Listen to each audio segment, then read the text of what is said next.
Enfin bref, aujourd'hui le sujet c'est les ralentis irréguliers.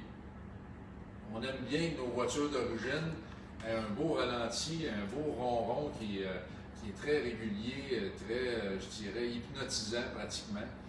Alors, ben, pour en arriver là, il faut quand même avoir, je dirais, faire face à quelques défis peut-être si on a un moteur usagé. Les moteurs neufs, c'est relativement facile d'avoir un excellent ralenti, mais quand le moteur commence à avoir du millage, il y a des fois où on se demande pourquoi, mais le ralenti n'est plus aussi agréable qu'il l'était quelques années auparavant ou quelques milliers de milles auparavant. Un truc bien simple que vous pourriez faire si vous avez un ralenti régulier et puis que vous ne l'aviez pas fait ou que vous venez d'acheter le véhicule, ces trucs-là, c'est les bougies. Les bougies, je ne parle pas nécessairement d'échanger, mais je parle surtout d'ajuster l'écartement pour qu'il soit vraiment parfait ou égal, j'aurais plutôt dire, sur chacune des bougies. Là, j'ai deux bougies dans mes mains, je vais demander à Mélissa qu'elle vous les montre tantôt, mais lorsque vous avez des bougies dont l'écartement est différent ou que ça a été installé de façon bâclée, ce qui se passe, c'est que pour faire sauter l'étincelle sur une bougie dont l'écartement est plus petit, on n'a pas besoin du même voltage qu'une autre bougie que l'écartement est un petit peu plus grand. Pendant que Mélissa va vous montrer la différence, vous allez voir que la différence n'est pas très grande. Ça, c'est juste assez pour fausser un ralenti. Ce qui se passe concrètement, là, dans un cas particulier, j'essaie de me trouver mon bisou. ce qui se passe, c'est que puisque l'écartement de la bougie la plus grande a besoin d'un voltage plus élevé pour que l'étincelle jaillisse, ce qui va arriver, c'est que le coil va prendre un petit peu plus de temps à monter son voltage, merci, pour pouvoir faire sauter l'étincelle. Mais s'il prend un petit peu plus de temps, le moteur il continue d'avancer ou de tourner sur lui-même pendant ce temps-là. Alors, ce qui va arriver, c'est que l'étincelle n'aura pas lieu exactement au moment où on le veut, ce qui va faire que le moteur aura un ralenti saccadé, irrégulier, ou enfin bref, pas tout à fait comme on veut. La première chose que vous devez faire si vous bricolez votre véhicule vous-même et que votre ralenti n'est pas 100%, c'est l'écartement des bougies. Maintenant, l'autre truc qui est très courant pour les ralentis, je veux dire comme problème pour les ralentis réguliers, c'est les fuites de vacuum. Les fuites de vacuum, on va les trouver à bien des endroits. Par exemple, le module d'avance au vacuum, comme ceci ici, ça, c'est muni d'une membrane à l'intérieur qui a tendance à se déchirer avec le temps. Le vacuum est pris ici pour pouvoir faire bouger cette pièce-là, la faire rentrer à l'intérieur en fait. Je vais expliquer avec le distributeur, mais il reste que cette pièce-là sert pour l'allumage, avancer l'allumage pour le bon fonctionnement du véhicule. Mais si cette pièce-là ne fonctionne plus, puis je vous le dis, on en rencontre souvent à l'atelier qui ne marche plus, mais si cette pièce ne fonctionne plus, premièrement, vous avez des troubles d'allumage à moyen et haut régime, faible puissance, consommation d'essence élevée, mais étant donné que la membrane est déchirée, il va y avoir une aspiration de l'air extérieur qui va rentrer, et puis ça va tricher le ralenti, c'est-à-dire le mélange, donc l'appauvrir. Si on l'appauvrit, forcément, ce n'est pas le mélange qu'on veut.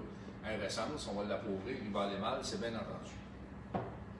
Cette pièce-là se vérifie seulement d'une façon, à moins qu'on ait des poumons extraordinaires, on se met une babine dessus, mais étant donné qu'on a un petit peu plus de respect que ça pour nos poumons, on utilise une pompe à vacuum comme celle-ci, et elle va nous dire si le produit est encore efficace. En pompant, on ne verra peut-être pas, mais vous allez comprendre que l'aiguille, si elle reste au fond ou qu'elle ne descend pas rapidement, puis qu'ici ça recule quand on pompe dessus, là, je vais le faire avancer, ça veut dire que celui-là est en parfaite condition, et si on a une fuite, ça ne vient pas de là. Les fuites de vacuum aussi qu'on trouve, c'est les joints sur le carburateur. Les joints entre la tubulure d'admission et la culasse. Ça aussi, c'est très courant. L'autre chose aussi, là, j'en ai pas sous la main qui valait la peine d'être montré, là, mais l'autre chose aussi, c'est l'arbre du papillon du carburateur avec son bâti. Il finit par s'user avec le temps. L'air rentre par le bout, par l'extrémité, puis ça triche notre ralenti. Malgré qu'on pourrait essayer, jusqu'à un certain point ça fonctionne, mais malgré qu'on pourrait essayer avec la vis de mélange du ralenti. Jusqu'à un certain point, ça ne fonctionnera plus. Malgré qu'on aurait la vis dans les mains pratiquement pour laisser passer le plus d'essence possible au ralenti, bien, ça ne sera pas suffisant puisque l'entrée d'air sera trop grande. Alors, il va falloir procéder à une réparation. Là, peut-être que vous vous demandez comment faire pour trouver une fuite de vacuum. Celle-là, c'est facile parce qu'on a pris une pompe. Mais si on prend le joint en dessous du carbu, l'arbre du papillon du carburateur qui est usé, ou par exemple les joints de la tubulure d'admission jusqu'à la culasse, la seule façon de le trouver, c'est de faire respirer du liquide là où on suspecte qu'il y aurait une fuite. Vous pouvez prendre du WD-40, du brake cleaner par exemple. Le brake cleaner ou le WD-40, ce qu'il va faire, c'est qu'il va rentrer par la fuite puisque si l'air passe dans le trou, évidemment les yeux ne le voient pas. Alors le liquide, lui par exemple, il va prendre le chemin de l'air. Ça va faire changer le son de votre moteur. Il va soit s'accélérer ou se ralentir, dépendamment du produit que vous allez utiliser. Il y a des produits qui brûlent bien, d'autres moins bien. On s'en fout, il n'y a pas de problème à l'essayer, vous endommagerez aucunement le moteur. De toute façon, vous ne resterez pas en train de vider la canette par le petit trou, c'est sûr et certain. Alors, vous essayez de localiser vos fuites un peu partout, partout là où il y a une circulation d'air-essence en dessous du papillon. En dessous, ça ne change rien. En dessous du papillon, d'accélération du carburateur. J'inclus aussi les boosters de frein. Les boosters de frein sont collectés dans la tubulure d'admission. Ils respirent le vide, je veux dire, aspire le diaphragme qui est à l'intérieur, mais il ne faut pas que l'air ambiant passe par là aussi. Fait que pour les boosters particulièrement, bien, vous prenez simplement une pince longue nose, vous pincez le tuyau. Si le moteur change de son, bien, vous venez de trouver votre fuite instantanément. Quand vous allez vaporiser un peu partout du liquide dans la canette avec le brake cleaner, machin ou ces trucs-là, faites attention parce que certains produits sont très inflammables. Ils pourraient être allumés soit par l'allumage, les fils qui sont en mauvais état et qui pourraient profiter de l'occasion pour avoir une étincelle à l'extérieur du fil, étant donné qu'il y a du liquide qui passe proche. Ou par exemple, ce qui s'est déjà vu, les micro-étincelles qui se forment sur les balais de générateurs ou d'alternateurs, si vous vaporisez trop près, c'est possible que ces petites étincelles-là, pendant que l'alternateur tourne ou le générateur tourne, allument le produit. Je pense surtout à du brake cleaner. Le WD-40 s'allume moins facilement, c'est le produit idéal à utiliser ou n'importe quoi d'autre. Vous pourriez à la limite prendre de l'eau, puis le son va changer, et puis au moins vous aurez localisé votre fuite. Évidemment, l'autre truc basique pour avoir un ralenti régulier, c'est d'ajuster là où les vis de mélange qu'il y a à la base du carburateur, juste en dessous de l'arbre du papillon. Cette vis-là, ce n'est pas la vis d'air ou la vis de n'importe quoi, non. Ça, c'est la vis d'enrichissement du mélange. Tout ce qu'elle fait, c'est qu'elle ajuste la quantité d'essence qui passe dans un petit conduit avant d'être déversée dans le moteur par rapport à l'ouverture du papillon d'accélérateur qui, lui, est fixe au ralenti, laisse passer la même quantité d'air de façon égale. Tout ce qu'on fait, c'est qu'on ajuste en plus ou en moins la quantité d'essence. Si on est trop ouvert, trop riche, la vis trop reculée ou trop dévissée, évidemment, on va avoir un moteur qui tourne un peu moins bien. Mais en sens inverse aussi, si on l'appauvrit, on va avoir trop d'air, le moteur va courir après son essence pour marcher. Fait que forcément, il va en prendre un petit peu, il va être sur le point de s'arrêter, il va en avoir un peu plus d'essence qui va se présenter, bien là, il va se remettre à marcher mieux. Fait qu'on va avoir un ralenti en denti. Ça aussi, simplement, c'est assez simple, c'est un peu comme les bougies. C'est de l'ajuster puis voir comment le moteur réagit. Si vous en avez deux, par exemple un moteur 2 barils équipé de ça ou un moteur 4 barils équipé de 2 vis, bien, vous ajustez une à la fois jusqu'à temps que vous obteniez le meilleur rendement. Ensuite, avec l'autre, vous resserrez. La méthode, c'est de serrer pour l'appauvrir. Après ça, de le redévisser jusqu'à temps que vous améliorez le rendement, que l'autre soit compatible avec la première. Maintenant, ces vis-là, vous allez vous rendre compte qu'ils sont très faciles d'accès en général et faciles avec les doigts à dévisser ou avec un tournevis. Ça veut dire que les réglages doivent être faits à l'occasion. Qu'est-ce qui change sur le réglage? Pression atmosphérique, température, ces trucs-là. Vous n'avez pas à jouer avec ces vis-là, je dirais, à chaque fois que vous faites une sortie, mais c'est pas... vous n'avez pas à penser que vous êtes en trouble si vous devez l'ajuster 3 fois dans l'été. C'est bien normal, c'est bien correct aussi. Les distributeurs aussi peuvent causer un ralenti irrégulier. La plupart des moteurs d'époque sont équipés d'un distributeur qui est vraiment semblable à celui-ci. Celui-ci, c'est pour un 6 cylindres, mais pour un 8 cylindres, c'est la même chose aussi. Il est juste parfois un petit peu plus grand. On a l'actuateur de vacuum ici pour l'avance. On a les pointes. On a le shaft qui tourne ici comme ça. Tantôt, je vais le prêter à Mélissa, on va vous montrer de plus près. Mais le problème avec ça, vous pouvez penser que ça va être les pointes d'un distributeur qui peut causer un problème de ralenti régulier. C'est vrai, on en reparlera juste après. Mais principalement avec un distributeur, ce qu'il faut vérifier, c'est le jeu dans ce sens-là. Le jeu dans ce sens-là du shaft ici au centre est très important. Si ça bouge gauche-droite de façon exagérée, puis c'est quoi de façon exagérée? On va dire un peu plus d'un demi-millimètre. On va prendre des millimètres si on veut pour faciliter le calcul. Là. Mais ce qui va arriver, c'est que lorsqu'on va avoir une accélération ou un ralenti, le shaft ici qui bouge dans son trou, si on peut dire, de façon radiale, va faire changer l'ouverture des pointes. Ça veut dire que pour une bougie, il peut être à 15 millièmes, pour l'autre, il peut être à 13, pour l'autre, il peut être à 18. Si on a ça, c'est évident que l'ouverture des pointes ne se fait pas au même angle de rotation à 18 qu'à 14 quand on n'a rien désajusté ou rien ajusté. Si lui continue de tourner pour pouvoir ouvrir à 14 ou ouvrir à 18, bien forcément, la bougie à l'autre bout, elle attend après ça, ce système-là ici, pour avoir l'étincelle. Si lui continue de tourner par rapport à la bougie précédente, plus loin que la première, forcément, le piston, lui, va avoir voyagé un peu plus. On aura donc un ralenti régulier. Tu peux venir à l'avant le montrer. Montrer ça. Ça fait partie des vidéos à ce temps. C'est difficile. Hop. Faut que je tourne? Ben. Tu peux tourner. Vas-y. Non, c'est toi, mais c'est toi qui s'en occupe de une promotion. Youpi! Bon, lui, vous avez compris que celui-là, il est en bon état, il est prêt à installer. Les pointes elles-mêmes peuvent causer un problème de ralenti régulier. Moi, j'aime beaucoup les pointes parce que c'est un système qui fonctionne très très bien malgré tout ce qu'on peut lire sur Internet.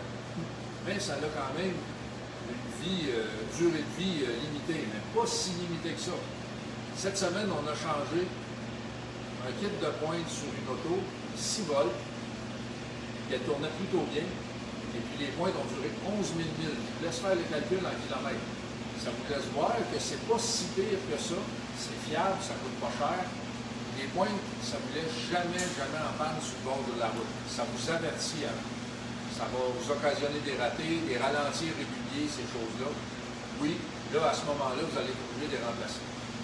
Mais 11 000 milles pour un set de pointes qui vaut à peu près 35 $, c'est quand même très intéressant. Donc ça, c'est à vérifier. S'assurer que le pivot ici, là où tourne, sur lequel tourne l'axe des pointes, s'assurer qu'il n'a pas pris d'usure, etc. Bon, enfin bref, qu'il soit bien ajusté. Si les pointes sont trop près, parce que c'est en général c'est ce qui arrive en s'usant, les pointes qui deviennent trop près, c'est la butée ici qui s'use. Vous allez avoir un ralenti régulier aussi parce que plus les pointes se rapprochent, plus le jeu se rétrécit, on change le timing aussi en même temps. Fait que forcément, si on n'a pas le timing du départ qui est là au moment où le moteur tourne bien, forcément, vous n'aurez pas un ralenti parfait. Là, on a le chauffage, j'espère que vous allez m'entendre pareil.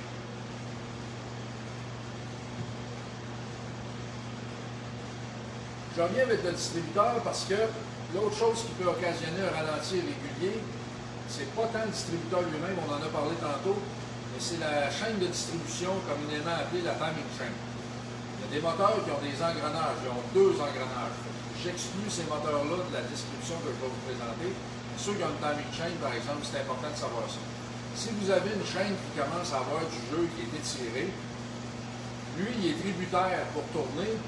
La grande majorité des moteurs, c'est l'arbre à cam qui fait tourner le distributeur. Si l'arbre à cam fait tourner le distributeur, l'arbre à cam, lui, tourne grâce à la chaîne par le vilebrequin. Si on a du jeu, ce qui va arriver, c'est que le jeu va faire que l'arbre à cam ne sera pas toujours à la même place. Des fois, il va s'accélérer, d'autres fois, il va ralentir, dépendamment de la pression des ressorts sur les poussoirs. Et puis, il va subir exactement la même chose. Alors, au lieu de tourner de façon bien régulière, 2 fois moins vite que le vilebrequin, bien, des fois, il va être 2 fois moins vite, plus des poussières, 2 fois moins vite, moins des poussières, dépendamment des bons vouloirs de la chaîne de son étirement. Ça va causer aussi, pas tant lui, là, mais ça va causer des problèmes de ralenti aussi. Vous ne pouvez pas avoir un ralenti régulier si la chaîne a du jeu. Jusqu'à un certain point, c'est pas possible.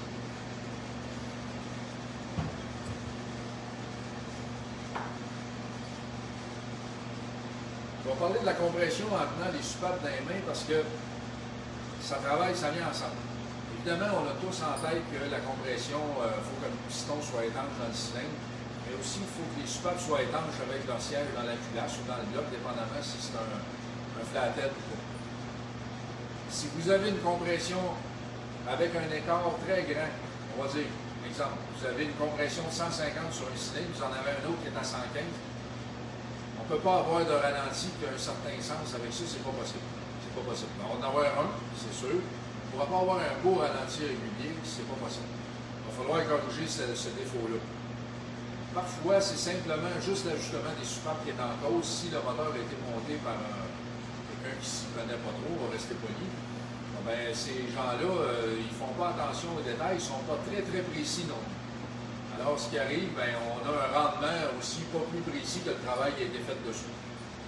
Les soupapes en vieillissant, comme celle-ci, je vais la donner à Mélissa tantôt, une soupape comme ça qui est usée, qui a accumulé du carbone sur le dessus ainsi que sur son siège, lorsqu'elle va fermer, elle ne fermera pas 100% étanche. Alors, on va perdre la compression par là, ça c'en est une des sources de fuite.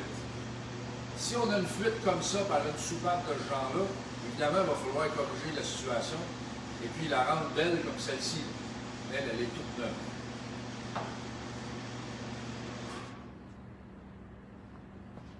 Là, il y a le problème de carbone que je viens de souligner en vous la montrant avec Mélissa tantôt. Mais l'autre problème aussi, c'est l'usure de la tige avec son guide. La soupape ouvre et ferme, elle est ouverte par l'arbre à canne, elle est refermée par le ressort. Si on voit ici la partie toute chromée, toute lisse ici, si c'est beau comme ça, c'est parce que ça voyage dans un guide, ce n'est plus ni moins qu'un tube. En général, le tube est en brasse ou il est directement percé dans le bloc, dans la fonte du bloc moteur. Et puis la soupape elle voyage de haut en bas comme ça. Quand les moteurs deviennent usés, il y a un jeu qui s'accélère entre le guide et sa soupape et sa tige. Et puis la soupape, on peut facilement la bouger comme ça. Peut-être pas autant que ça, évidemment, là, mais on peut la bouger comme ça assez facilement, sans même la démonter. On la fait ouvrir en poussant dessus, et puis on peut la bouger facilement. Puis encore mieux si on a enlevé le ressort, puis qu'on a la culasse sur l'établi. C'est facile à faire bouger, on voit l'usure. Si on a une usure comme ça, où on le sent vraiment très bien, on ne peut pas s'attendre non plus à avoir une compression, pas de compression, mais un ralenti extraordinaire, malgré que vous pourriez avoir une compression bonne. Parce qu'une soupape comme ça, qui est usée avec son guide, ce qui va arriver, c'est que parfois elle va monter, ben pas parfois, mais la plupart du temps elle est poussée, mais pas toujours en ligne droite, parce que le système de culbuteur, pour les modèles qui sont en tête, on a un culbuteur comme ça. Si on a un culbuteur comme ça, ben elle tire comme ça, en descendant, et en remontant, elle se replace. Évidemment, j'exagère, là, mais si elle descend comme ça, puis qu'en haut, elle remonte comme ça, puis qu'après ça, elle se replace en dernier, bien forcément, il y a des chances, puis ça arrive, il y a des chances qu'elle reste comme ça. Évidemment, ça c'est exagéré si le trou est droit de même.